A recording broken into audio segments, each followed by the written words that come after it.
Tadepalli YCP కార్యాలయంలో మాజీ మంత్రి విడుదల రజని మాట్లాడుతున్నారు. ఇప్పుడు అలా చూద్దాం. కానీ ఉమెన్ కి సంబంధించి వాస్తవంగా ఎవరు కూడా ఎలాంటి అడుగులు చేయలేదు. దేశంలో చాలా తక్కువ మంది మహిళల అభివృద్ధి గురించి, మహిళల ఎంపవర్మెంట్ గురించి ఆలోచించారు. మరి అంత తక్కువలో కూడా మహిళల అభ్యున్నత గురించి, మహిళల ఎంపవర్మెంట్ గురించి పూర్తి స్థాయిలో కూడా ఆలోచించి అడుగులు వేసినటువంటి ఒక గొప్ప నాయకుడు మా నాయకుడు జగన్మోహన్ రెడ్డి గారు. అలాంటి ఒక గొప్ప పార్టీ మా వైఎస్ఆర్ కాంగ్రెస్ పార్టీ. ఇక మిగతా అందరూ కూడా మాటలు కోటదారిలా చెప్తారు. మరి ఇప్పుడేమో రకరకాలుగా మాట్లాడుతూ ఉంటారు. ఒక్కసారి మనం చూద్దాము.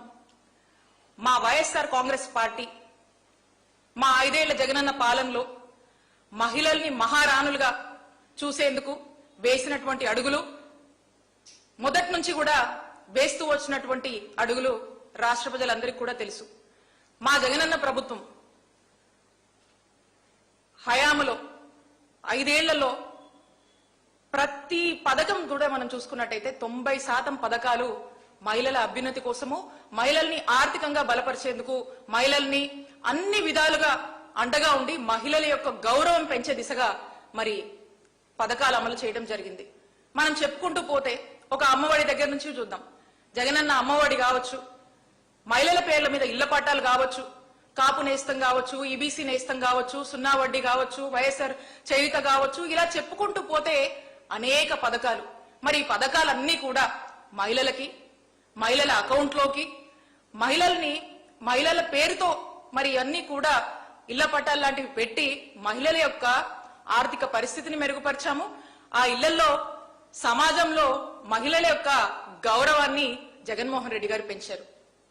ఈ విధంగా మహిళల గురించి, మహిళల అభ్యున్నత గురించి మరి అడుగులు వేసినటువంటి ఒక గొప్ప నాయకుడు జగన్మోహన్ రెడ్డి గారు.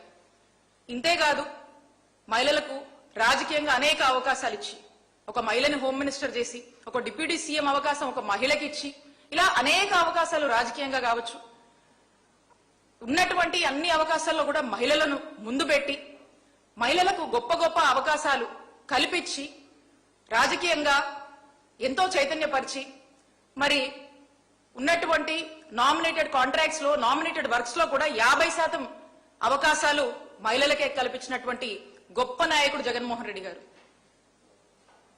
ఇవన్నీ చూస్తూ ఉంటే ఇప్పుడు ఈ వాదన ఏదైతే ఉందో అప్పట్లోనే మా నాయకుడు జగన్మోహన్ రెడ్డి గారు మహిళల పట్ల, మహిళల ఎంపవర్మెంట్ పట్ల ఒక సోషల్ రిఫార్మర్ గా పనిచేశారు. ఎప్పుడు ఆ దిశగానే ఆలోచించారు, ఆ దిశగానే అవకాశాలు ఇచ్చారు, ఆ దిశగానే మహిళల గౌరవం క్రమంగా పెంచుతూనే వచ్చారు. ఇప్పుడు మనం చూస్తా ఉన్నాం, మన రాష్ట్రంలో 2 ఏళ్లైంది ఈ కూటమి ప్రభుత్వం అధికారంలోకి వచ్చి.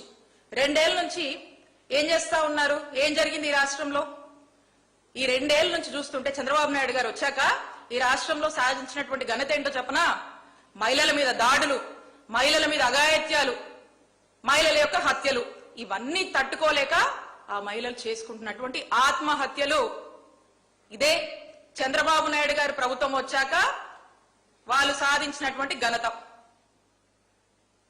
ఈరోజు రాష్ట్రంలో ఎవ్వరికీ భద్రత లేదు. వృద్ధులకు భద్రత లేదు, మహిళలకు లేదు, ఎంప్లాయీస్ కి లేదు, స్టూడెంట్స్ కి లేదు. ఎవరికి ఎవ్వరికి లేదు. ఎందుకు లేదంటే ఈ రాష్ట్రంలో లా అండ్ ఆర్డర్ పనిచేయట్లేదు. అండ్ రీసెంట్ టైమ్స్ లో మీ అందరు కూడా చూశారు, సెంట్రల్ నుంచి కొన్ని రికగ్నిషన్స్ ఇచ్చారు. దాంట్లో ఆంధ్రప్రదేశ్ రాష్ట్రం 36th ప్లేస్ లో ఉంది. 36th ప్లేస్ అంటే ఆంధ్రప్రదేశ్ రాష్ట్రంలో ఉందంటే it's equal to fail. It's a very big disaster. Law and order విషయంలో ఆంధ్రప్రదేశ్ ఉన్నటువంటి స్టేజ్ ఇప్పుడు. ఇది ఎందుకంటే వీళ్ళకు మొదటి నుంచి కూడా వీళ్ళ ఫిలాసఫీ, వీళ్ళ ఐడియాలజీ, వీళ్ళ agenda red book.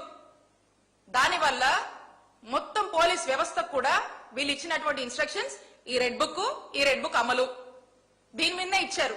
Law and order కాపాడమని గాని, మహిళల్ని రక్షించమని గాని, సామాన్యుడు ఒక పోలీస్ స్టేషన్కి వచ్చి ఒక కంప్లైంట్ ఇస్తే అతనికి న్యాయం చేయమని గాని ఇవేం కాదు. దీని ఎజెండాయే వేరు.